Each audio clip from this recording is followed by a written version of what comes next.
Welcome to Today at Keeneland for Saturday, July 11th, and the day that will define this race meet. There are a lot of things that will define this race meet, including the teamwork that has gone in to pull off this meet and the environment that we are living in. But if we're looking at racing, Gabby Gaudette, and a day that we'll look back on to point towards that will truly define this race meeting, today is the day with these 6 graded stakes races highlighted by the Toyota Bluegrass. And we could see history be made later today, of course, in the Toyota Bluegrass, as Swiss Skydiver is only the second filly to have ever run in that particular race since its inception back in the 1930s. So, Scott, there's a lot on the line, and what a tremendous card we have on tap for today. And we have got a jam-packed today at Keeneland, so we're going to keep things moving as we'll be adding an extra race with all of the stakes races that we have here today. But quickly, let's take a look back at yesterday and what a day it was to kick off the stakes schedule for this summer meet at Keeneland. The 2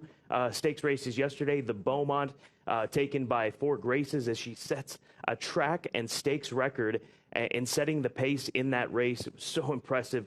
That performance, Ian Wilkes telling us that the Grade 1 test will be the next target for her. And then how about War of Will now becoming the latest dual Grade 1 winner? Grade 1 winner on turf, Grade 1 winner on dirt.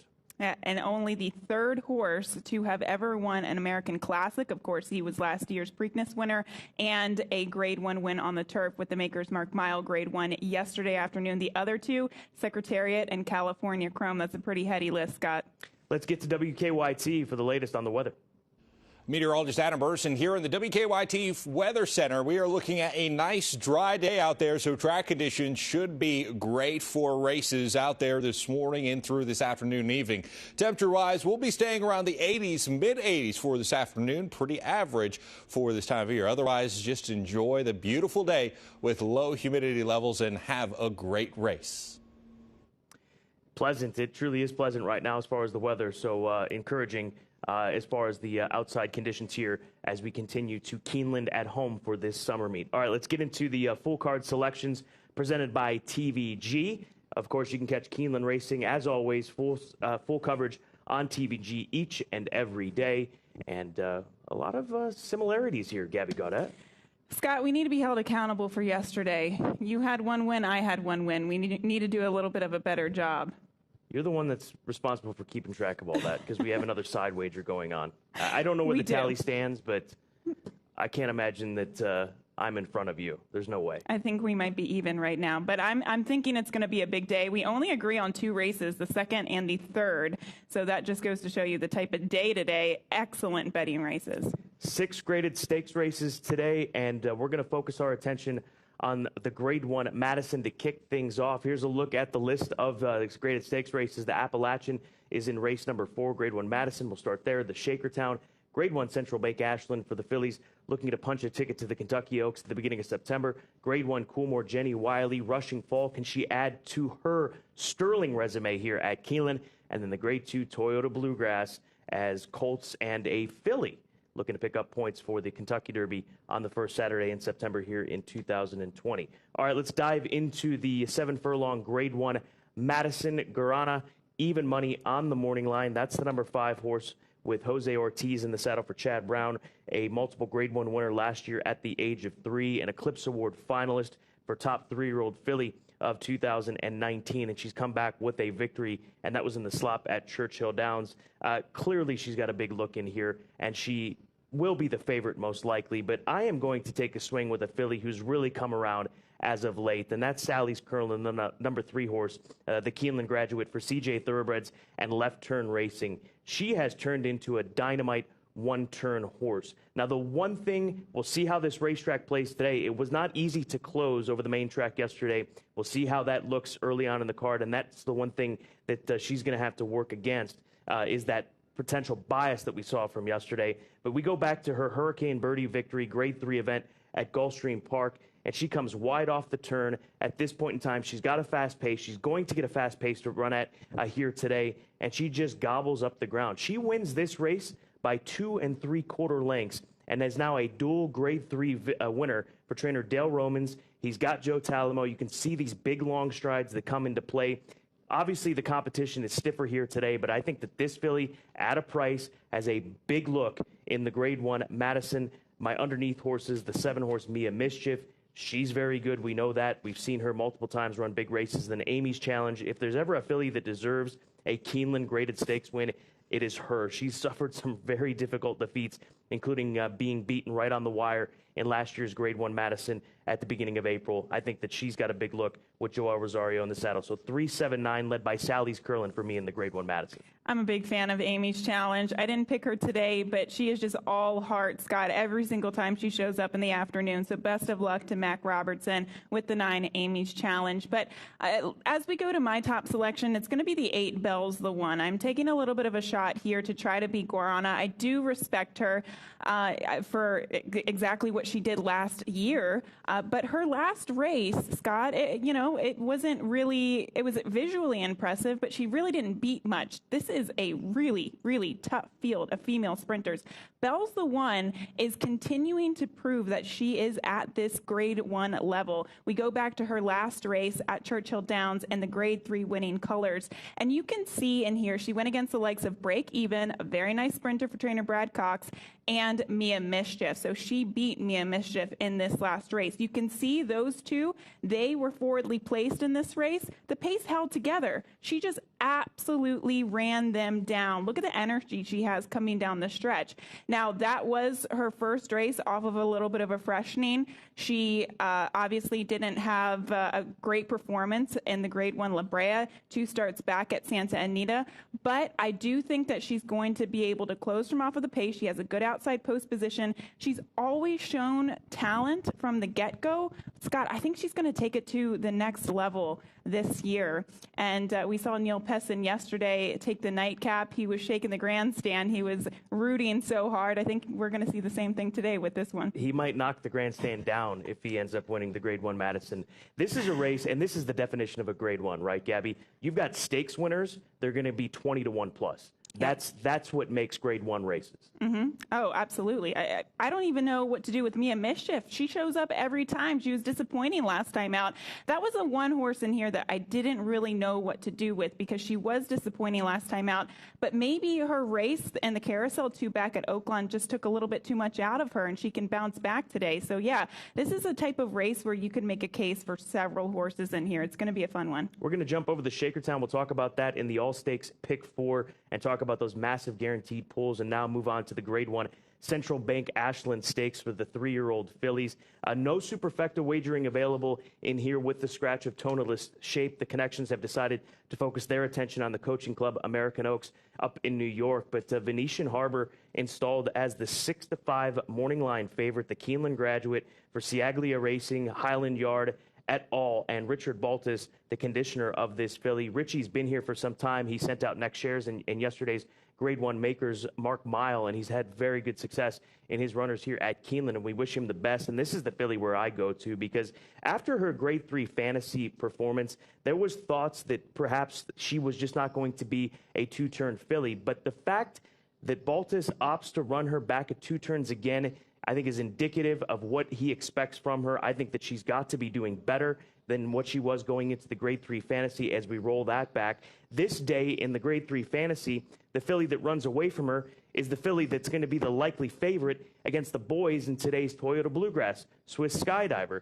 She beat She Dares the Devil, who was third in here, 10 lengths behind Venetian Harbor, who won her next start. So Venetian Harbor, she's very speedy, and I'm sure that Baltus is hopeful, and as will Joel Rosario, that the track is playing the way that it did yesterday with the speed that it has. And this is a filly that won the Grade 2 Las Virgenes by 9 1/4 lengths at Santa Anita back on February 8th. She's got serious talent, does the Keeneland graduate. Venetian Harbor on top for me in the Grade 1 Central Bank Ashland. Then the 4-horse Endutante, the filly that Kenny McPeak keeps saying there's not much separation between her and her stablemate Swiss Skydiver. You have to respect her. She could be the across-the-board play because she's going to be a good price. And then the 6-horse Speech, a filly that they opted to skip the Beaumont and focus their attention on the Grade 1 Central Bank Ashland. Another race, same thing. Just like the Madison, there are fillies that are going to be big prices in this race that are Grade 1 quality fillies. How I see this race playing out, Scott, is Venetian Harbor is going to go from the rail. I mean, she's got so much speed. Joel Rosario really probably won't even have to ask her much to secure that lead position. Speech is the only horse in here, in my opinion, that can keep her honest on the front end. So it's going to be up to Javier Castellano to get aggressive with her and keep Venetian Harbor honest on the front end. I loved her race 2 starts back. What's not to love? And the allowance race at Oakland Park. She is the only horse who has ever come close to Gamine, who went on to win the Grade 1 Acorn by 18 3/4 of a length, 110 Beyer speed figure for that Grade 1 win most recently. And she almost beat her here, Scott. I mean, I know it was the first time that Gamine did stretch out in distance. Speech at least had one race underneath of her belt to start prior to that she did go a distance of ground, so maybe, you know, that leveled the playing field a little bit. But I think she's very, very good, and I think the Venetian Harbor will really have to be at her best in order to beat her here today. So I really saw it between those two. I'm going to respect the 3 Bonnie South, but she's a closer. She's going to have to be closing from off of the pace, and judging by how the track was yesterday and judging by how I think this race is going to play out, she might be up against it from a tactical standpoint. Coolmore well represented on the breeding side of things. 2 daughters of Munnings in the Grade 1 Central Bank Ashland. Then you've got Envutante, a daughter of Uncle Mo, and that transitions us into the Coolmore Jenny Wiley Stakes Grade 1 event. Rushing Fall looking to add to her resume here at Keeneland. She's 6-5. She's a 4-time winner here, multiple Grade 1 winner at Keeneland. But she was defeated by Uni in her last race here at Keeneland. But Uni was different class that day. She would have beaten the boys if Chad Brown would have opted to run her in the Shadwell that afternoon. I agree with you, and there's some history on the line here as well. Rushing Fall is looking to add her name to only 2 other mares that have won Grade 1s at the age of 2, 3, 4, and 5. Those 2 other mares, Beholder and Lady Eli. That's pretty impressive, Scott. Serious company, and that is why I go to this mare for E5 Racing Thoroughbreds, Bob Edwards' operation, a mare in which has run out over $2 million. There was obviously the question, would she be the same coming back?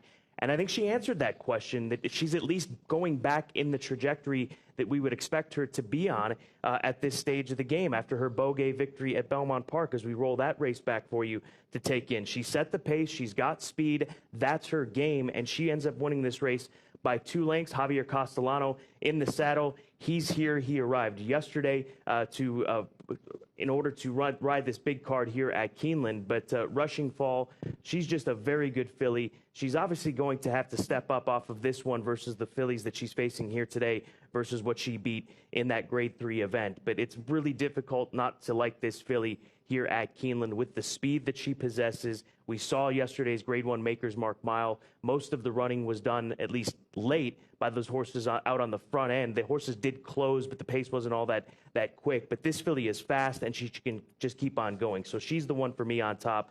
Juliet Foxtrot, she's a filly that's always been consistent since showing up here in the United States for Brad Cox and Juddmonte Farms. In fact, we saw her in her first stateside race back in April of last year. So you've got to respect her. And then Jolie Olympica stretching back out to a mile. Richard Mandela, Fox Hill Farms, and Mike Smith coming in from California. They're not just making the trip to say, hey, we're getting a free hat from Keeneland and we're going to have a Grade 1 race on our resume. They've got to be live in here. There is no question about it. So you've got to respect her, especially with Big Money Mike in the saddle. She's the question for me. I just, you know, Scott, the question is she going to turn out to be a better sprinter? Is she going to turn out to be a really good miler? Is she vulnerable at a mile and a 16th today? She also has to go against the likes of Rushing Fall, who also has speed. So there are some question marks with Jolie Olympica, but not her talent. I did land on the 2, Juliet Foxtrot, and it is a rider change. Tyler Gaffalione will ride her here today as Florent Giroux. A regular rider is in Belmont riding a Monomoy Girl here today for trainer Brad Cox. Now, I don't know what happened to her last time out. I read an article. Brad said that she was a little bit too fresh, too keen off of the layoff, and she was involved in a very fast pace that collapsed to set up for Secret Message. But she is capable of running really well and maybe even perhaps beating the likes of Rushing Fall. We'll take you to her race 3 starts ago in the Grade 1 First Lady, where she did finish second to the likes of Uni, who would go on to win the Breeders' Cup Mile. Now, the thing with her, it was that Rushing Fall was also in this race. She would finish 4th in this race. The reason why I think Rushing Fall lost was because she had a very bad post. She was out in the center of the racetrack going into the first turn. It was a quick run going into the first turn, and she just lost her early positioning under Javier Castellano. There was nothing he could do about it. It was just how the race set up. She was wide going into the first turn, and she doesn't like to run that way. So, you know, I can give her an excuse for that performance, but I do think that Julia at Foxtrot now in her second start off the layoff might be able to just sit a nice, patient, rating trip. It seems like that's maybe what Brad Cox wanted last time and didn't get that because she was so keen. So we'll see how she's behaving in the paddock this afternoon. But she is, I think, you know, a grade 1 caliber type of filly. So I go in that direction. But, of course, Rushing Fall is very formidable in this spot. And I think the connections to Juliet Foxtrot have to be very happy with the fact that it is firm going. That's one thing that Garrett O'Rourke mentioned to me about this mare when she showed up in that race back in April here. I asked him, how do you determine which horses for the Juddmonte operation come over from Europe to race here in the United States? And he said, you know what?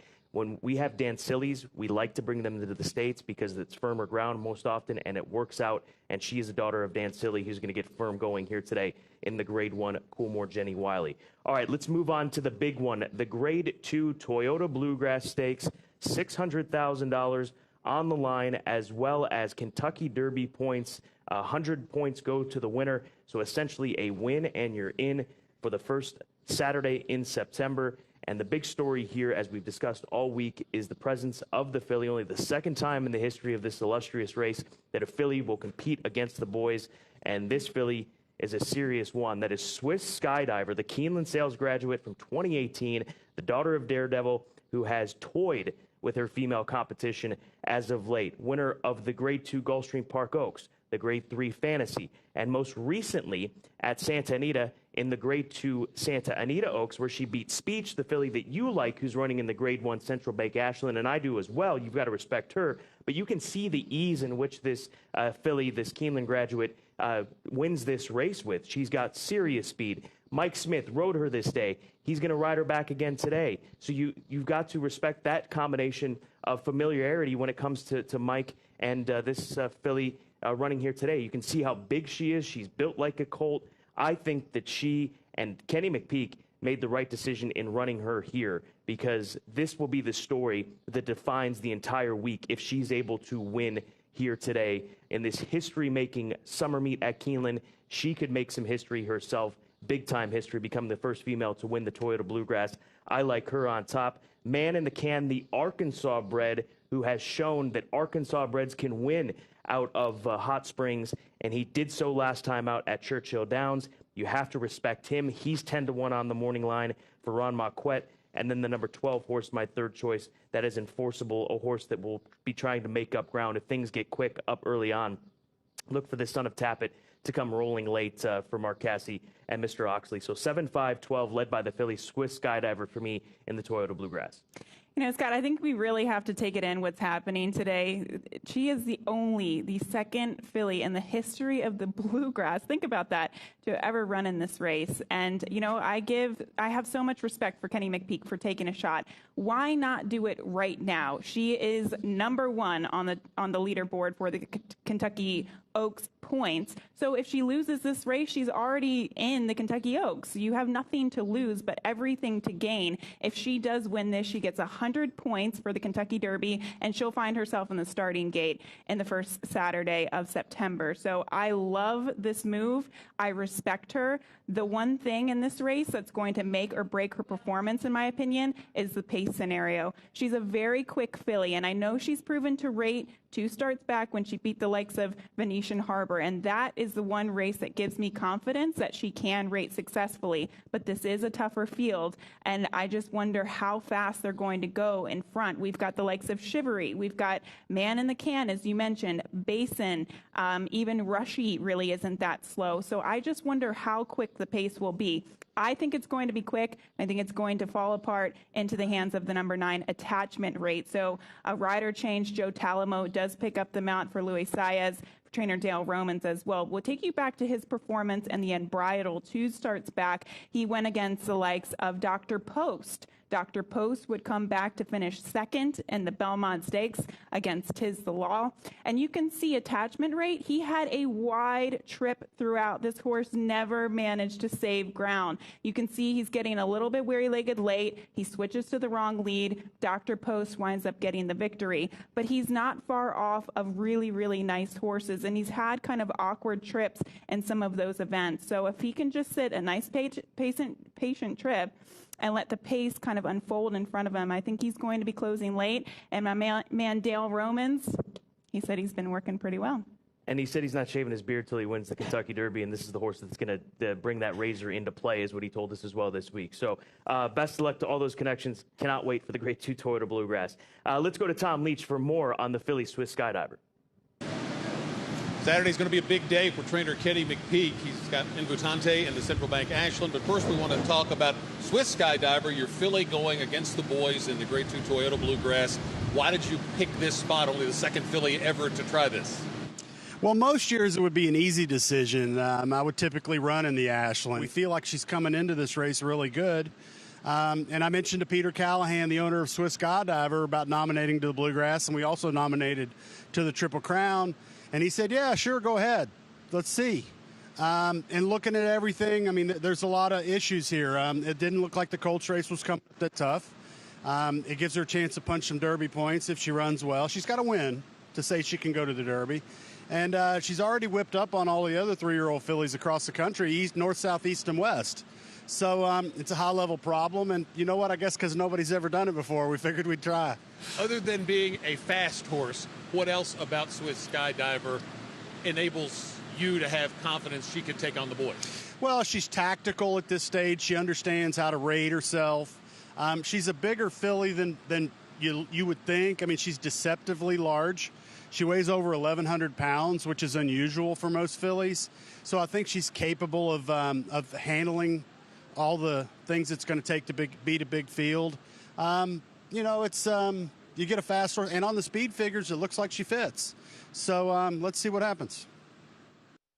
And just go back to that. You look at the history of fillies, Gabby, that have beaten the boys, winning colors. She was a big, fast filly. Rachel Alexandra, what was her weapon? It was speed. That's the recipe. You need a big filly that can take blows if that comes into play in these bigger fields, and you need ones that can show speed and be aggressive and be leaders, be the leader of the pack, and she has shown that. So, again, this is going to be a treat in witnessing the Grade 2 Toyota Bluegrass here today with Swiss Skydiver, the headliner. Let's move over to the Clockers report and back up to race number 2, directional, back on the 9th of June, worked a half a mile.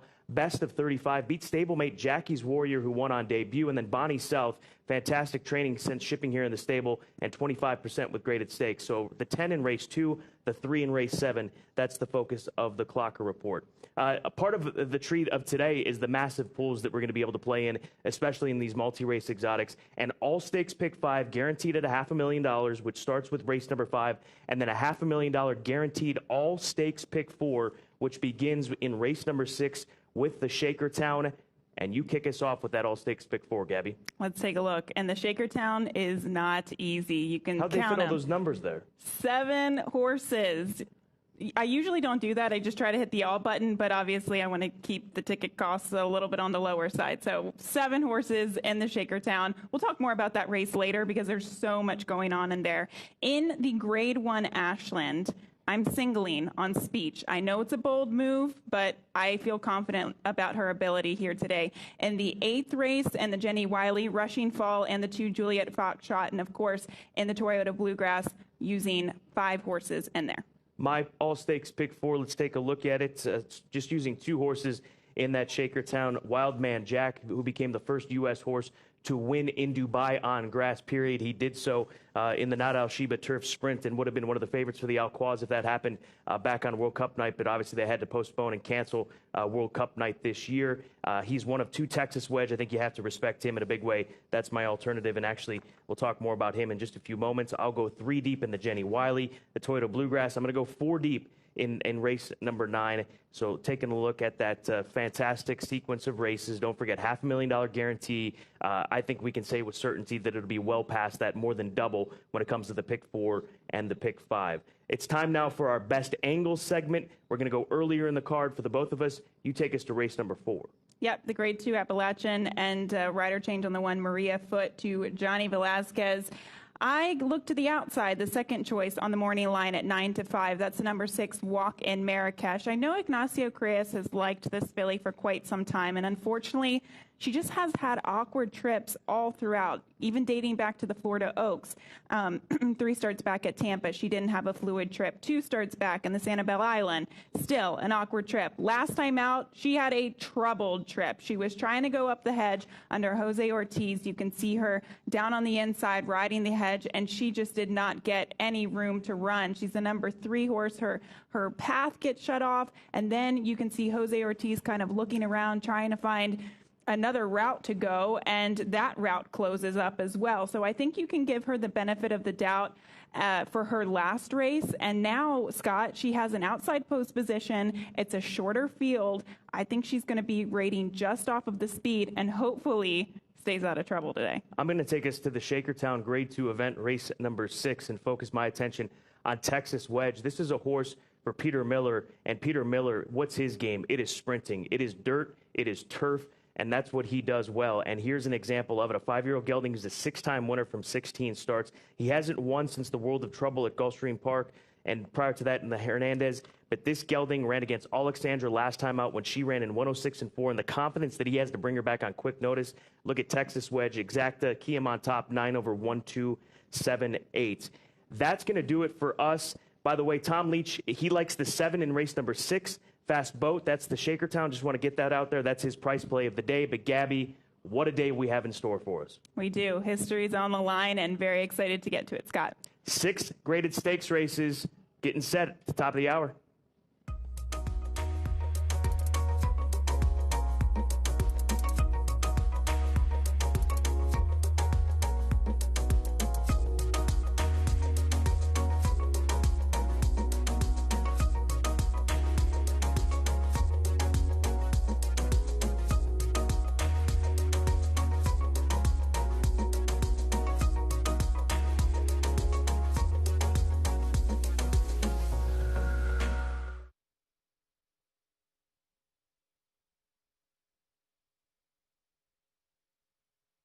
We're on a Toyota USA road trip through the Bluegrass State. There is so much to see and do here in Kentucky. And there's no better way to do it than in a new Toyota.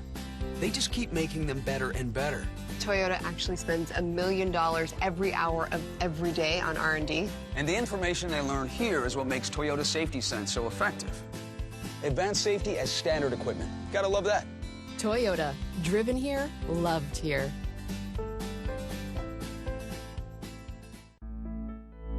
With roots dating back to 1946, Central Bank remains a community bank dedicated to serving the people and businesses of Kentucky. We're here, as always, with customer service and support, as well as online and mobile banking services available 24 hours a day. For the latest information about your options for banking services and resources, visit us at centralbank.com. Central Bank, central to you. Member FDIC.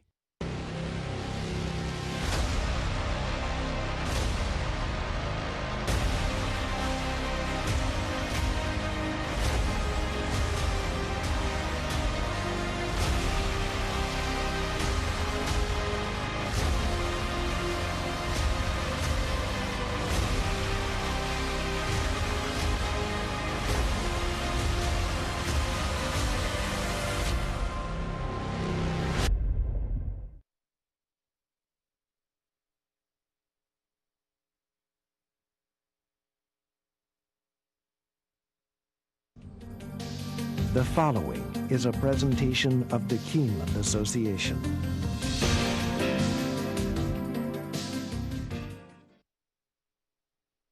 Ladies and gentlemen, welcome to Keeneland Racecourse. At this time, we ask that you would please rise in tribute to our national anthem.